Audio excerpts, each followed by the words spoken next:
Cette nuit, l'Assemblée générale de l'ONU a approuvé par consensus une résolution qui appelle à la coopération internationale pour combattre le Covid-19. C'est le premier texte des Nations Unies depuis le déclenchement de la pandémie.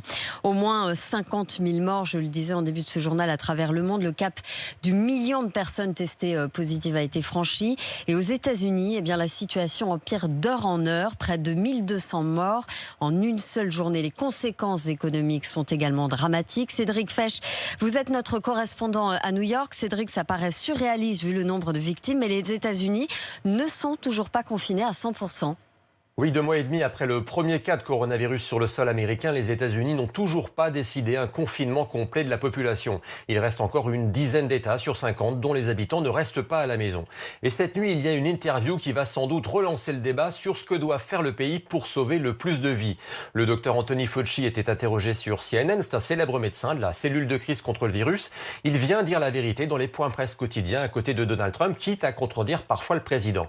Et cette nuit, il a déclaré « Si vous regardez ce qui se passe dans ce pays, je ne comprends pas pourquoi on ne décrète pas un confinement de tous les États-Unis. » Or, Donald Trump a commencé par dire que l'épidémie était évitable aux États-Unis, que c'était une simple grippe, refusant de confiner tout le pays pour préserver l'économie.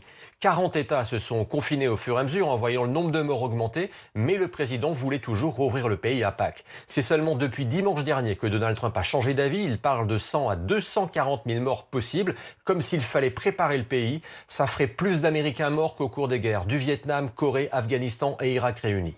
Et en moins de 2 semaines, on compte 10 millions de nouveaux inscrits au chômage dans le pays.